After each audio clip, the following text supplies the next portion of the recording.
Thank you indeed for highlighting those six mega trends that will certainly contribute to shaping the economic, political, and social landscape in Africa, and for also basically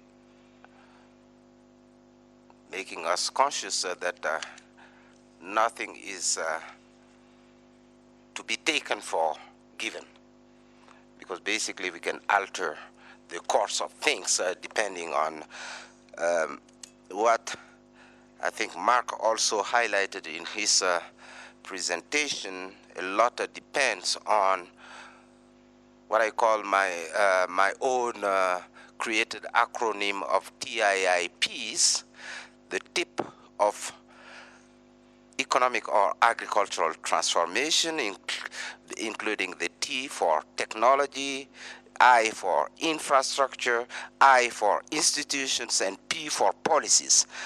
All depending on what you do with those, you can change the course of things. So I'm not going to take much more time in trying to summarize, but just to mention that Mark in his presentation basically looked at trends based on the impact model or outlooks about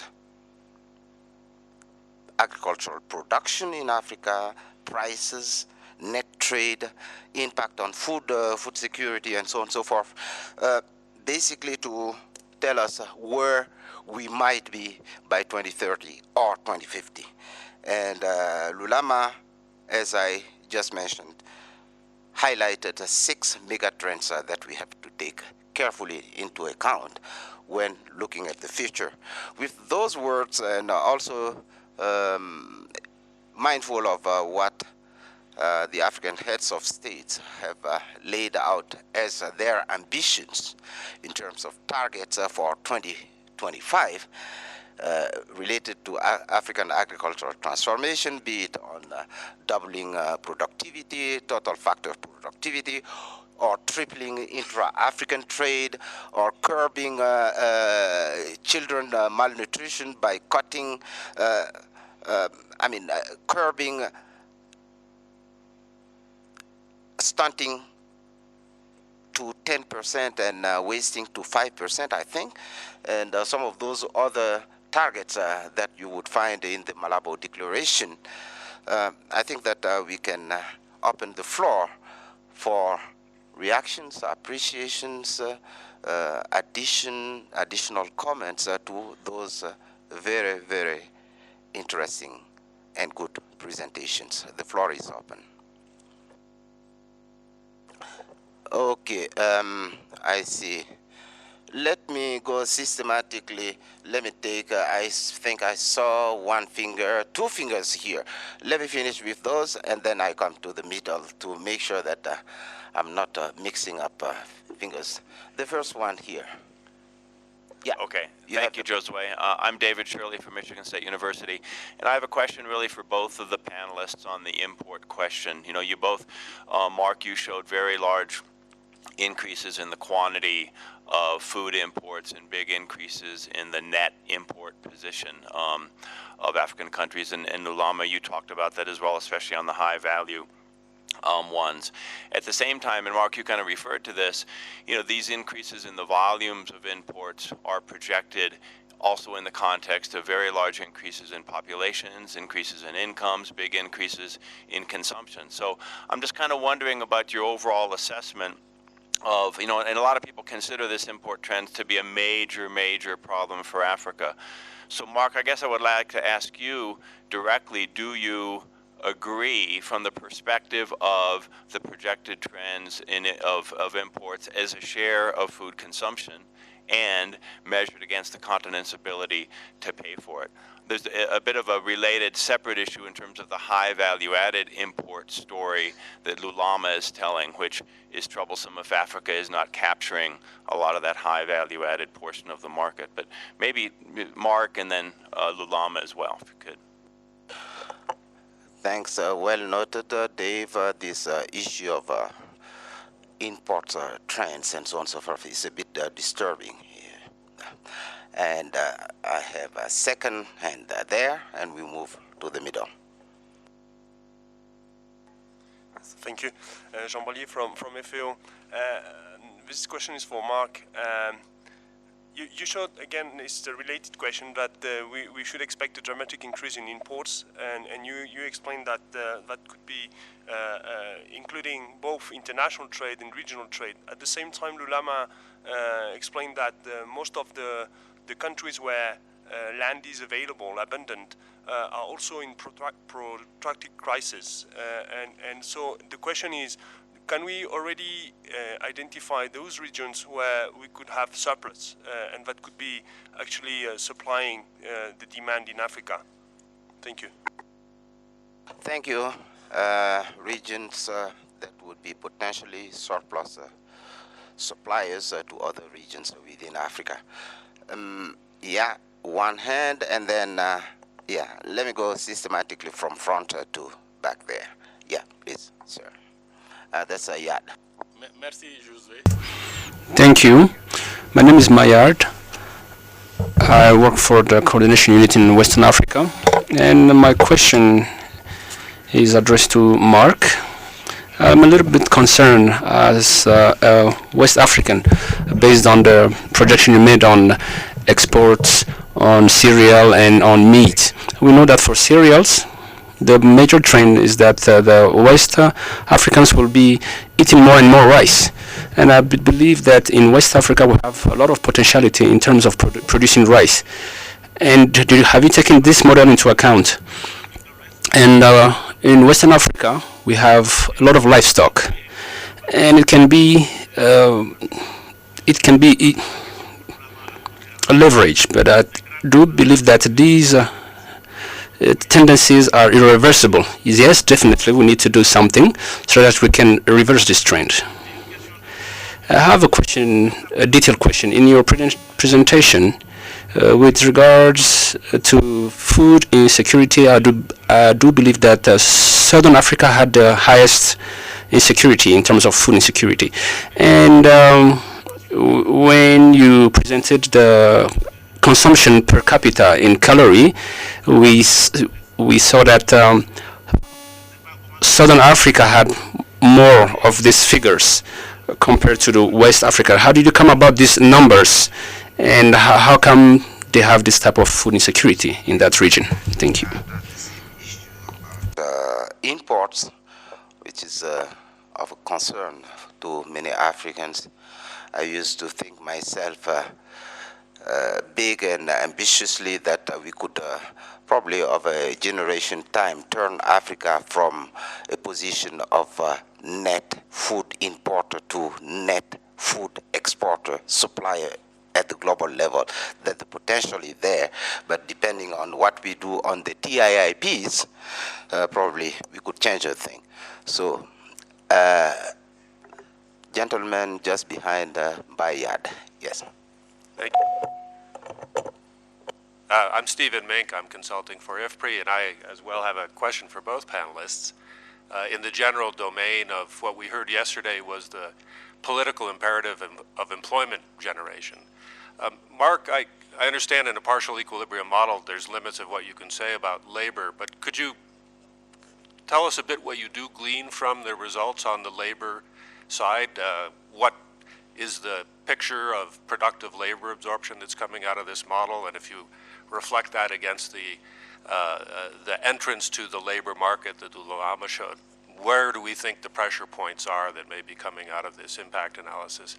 And then for Lulama, in your presentation, agriculture remains very important, but it was a bit unclear to me, and perhaps you could clarify how much of that was a story of agriculture remaining a repository of underemployed people, or how much of that was really fully productive employment. And so there's a kind of an untold story, I think, coming out of your presentations of shedding of labor from agriculture as this productivity optimism is emerging, to enable that labor to move to other sectors, but we're not getting much of a story of what the dynamics of that might be. So just final question for you, maybe for now or later during the day, where do you think the priorities are for us as analysts to be doing work on this agriculture, employment, and labor absorption story? Where does our research need to go to clarify these issues? Thank you. Thank you. Important questions related to labor, employment, whether in agriculture and so on and so forth, for both of you. Now we move to the right here. I see a hand, just one hand. We'll take this one and come back to the presenters. Sir, you have the floor. Yeah, I'm Yusuf Abubakar from Nigeria. My question is to Lulama. With increased pressure on land, we are seeing increased clashes between pastoralists and crop farmers. And I'm wondering whether you are looking at this, the economic effect of this, particularly in countries that have large populations of pastoralists. Nigeria has a major challenge in that respect. Thank you very much. Thank you. Any other hand on this side? Okay. Exceptionally, I'm coming back to the middle here. We can take, or shall we? No, I'm not sure we can do 2 rounds because we are trying to catch up on 10 minutes delay from the beginning. Let's go with 1, 2, 3, and we come back to the podium here. Yes. Yeah, thank you for the opportunity given to me. I just wanted to know, talking about agriculture as opportunity for income in the future for the youth, I'm just wondering, what is your opinion about in countries where the community are expropriated from their land, where land is given to multinationals for exploitation, yet they're not compensated? So what do you think about it? In country where land totally belong to the state, then after 20 years, 40 years, the state takes it back without any compensation. So what is your view about that one? Thank you. I think the question is well understood. The whole problematic of land reallocation, or is it repossessing, or and so on and so forth, and the whole issue of youth employment in agriculture.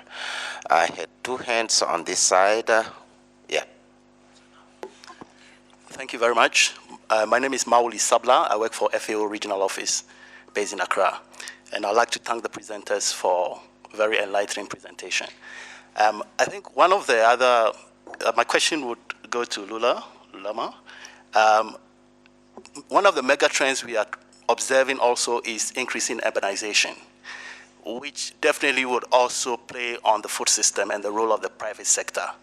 How do we position ourselves to regulate the private sector when it comes to shifting diet with increasing consumption of high sugar, ultra-processed fat, high salt, and its implications on non-communicable diseases and the impact on the health system, and also on productivity, overall productivity, with increasing trends in urbanization? Thank you. Thank you. Implications for rapid urbanization. And the last one, your neighbor there, right? Hello, my name is Kedar Mankan. I'm with the One Campaign. This question is for Mark. You spoke about increasing caloric availability despite some of the issues that we're facing with climate change, especially important for reducing hunger, which the continent has already shown significant progress on already. But I wanted to know, there was recently an article in the Journal of Nature that showed that with an increase in CO2 concentration, there would be a decrease in availability of both zinc and iron in major cereals and legumes, which of course would have some pretty dramatic impacts on nutritive quality of agricultural production. I want to know if you've taken that into account in your modeling, and what sort of practical actions, if you have taken that into account, you would recommend that we take now. Thank you. Thank you. I think that we have a series of a set of Very good questions. Many of them are related to the whole issue of import or net trade position of Africa in the outlook. Some related to the labor market and the whole issue of basically land reallocation or redistribution and the challenge of youth employment in Africa, in agriculture, and also a question related to urbanizations. Normally, we should have been ending the session right now, but I'm going to catch up on the 10 minutes that we lost at the beginning. We started 10 minutes later, and probably we can make up on the coffee break after. And let me go first to Mark to take us some of those questions. Okay, thanks, Jeff. Let me go through, is that on? Yeah. Okay. Yeah, the question of the overall assessment of the trade issue, I think if those kind of growing trade levels are the result of, is in this scenario I showed, of strong income growth and somewhat outstripping solid production growth, I don't think it's a huge problem. If it comes out of stagnating production combined with low income growth, then it's bad, yeah. But I think it's looking a little more that it's not a huge issue as long as the economies keep growing, would be my opinion. The question on who's exporting, it has to go by country basis. I don't have all those, but for example, Nigeria, we see as exporter of pulses and some of the root crops. We'd have to look, I'd have to get back in more detail on some of the others. West Africa, we do have solid productivity growth in rice, but there's still significant growth enough growth in demand for rice and for wheat to make it still net cereal importer. The southern, I think there was a misunderstanding maybe what I said. The southern region has by far the lowest childhood and total malnourishment. They don't improve as much in total because they're already at such a low level that you don't move it, but they remain well better than the other regions in terms of those performance. Employment, yeah, I guess what I would speculate is that a concern is that a lot of the growth in production in agriculture in our assessment is still coming from land expansion rather than productivity growth. So I think you're not getting enough productivity growth to increase, in a sense, to then release labor from agriculture into the other sectors. So I think it's a little bit of a concerning story in terms of whether or not you're going to get enough growth in the agriculture sector to release employment outside. And despite the overall strong GDP growth, whether it's strong enough to really absorb the labor that does move out, I think is still a question. So I think that employment issue is going to be one of the big issues coming forward. We can't say too much from this analysis. We have to go to a general equilibrium approach, which some other groups at IFPRI are doing. Let's see, I think, that last one on CO2. What we've chosen to do here is to do our assessments without allowing for CO2 fertilization of crops, because we feel, as that Nature article showed, that the decline in nutrient consumption is going to cancel out any benefits on the production side from CO2 fertilization.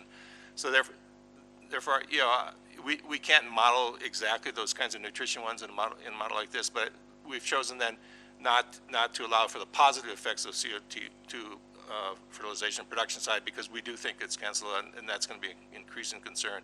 I think one way to deal with that, of course, is to start breeding for higher nutrient composition. You have, for example, the Harvest Plus program that IFPRI leads with many other groups and centers trying to build more micronutrients in the plants, and hopefully those would help counterbalance some of those incipient impacts. I think maybe some of the others are maybe better answered by Lulu. Okay, thank you, Mark. And Lama, you can take 3-4 minutes. Okay, thank you. All right, sorry. All right, to Dave's question then, I talked to our colleagues at FAO, OECD, and for them, they're projecting growing incomes and growing population. That's what's driving their model. And so they're expecting that demand is going to outstrip the ability to produce on the continent. So that's why we're seeing this rise in importation of these high-valued commodities.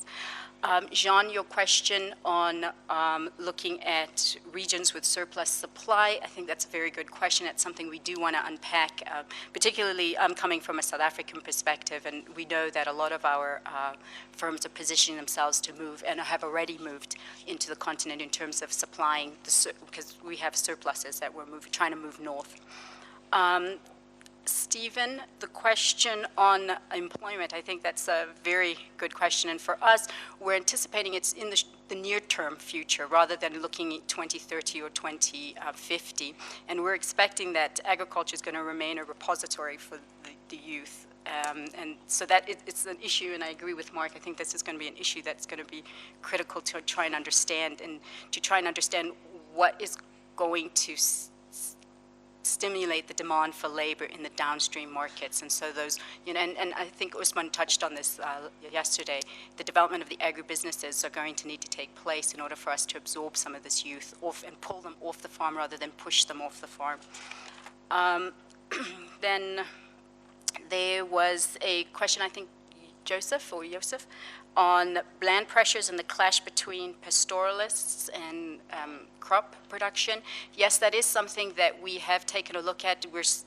One of our researchers, he's based in Kenya, and so they've been looking at some of the land issues and the crisis and the clashes in Kenya over the issue of land. That's why we even started to explore this issue of land.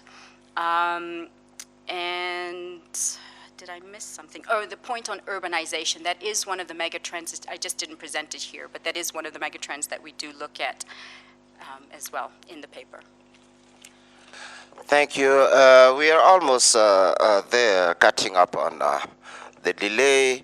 And basically, this issue of trade position still remains a bit complex and difficult, because basically when we look at those Malabo commitments, and I think Mark mentioned that in terms of production growth, what is assumed in this model is that a lot is coming from expansion, land expansion, more than from productivity. And Malabo calls for doubling total agricultural factor productivity by 2025. If that were to be done, what would be the implications on all this, particularly in terms of net trade position of the continent? That is something that we can ponder a little more on. The issue of urbanization, as you mentioned, has to be taken very carefully into thing, because urban is not only population growth, but it's the whole demographic dynamics of Africa. Population growth in numbers, but the structure of the population, the spatial distribution, and all those to be taken into account. And yesterday there was an issue coming on rural-urban migration, without going into some kind of a center-periphery paradigms here. I think that Joachim did mention something. I think that we need to think in terms of a continuum, the rural-urban continuum, rather than a dichotomic treatment. He was mentioning basically the outdated way or conceptualization of agriculture on one side and industry on the other side, to say that doesn't work. And I think that for agricultural transformation, maybe we can think also of going beyond the simplistic rural versus urban dichotomy and look at the links, the continuum, and so on and so forth. And that's very clear in urbanization. I think the NEPAD CEO used to basically mention that very clearly. When you look at even the rapid growth of urbanization, how is the distribution of urbanization, spatial distribution, done now? the rapid growth is not necessarily in the megapolis of the capital cities of the countries. It's more and more in medium-sized towns and so on and so forth, which is basically kind of shaping a clear spatial link between the rural and the urban going forward. Maybe for the last 2-3 decades, it was mostly migrating to the capital cities, but less and less that now.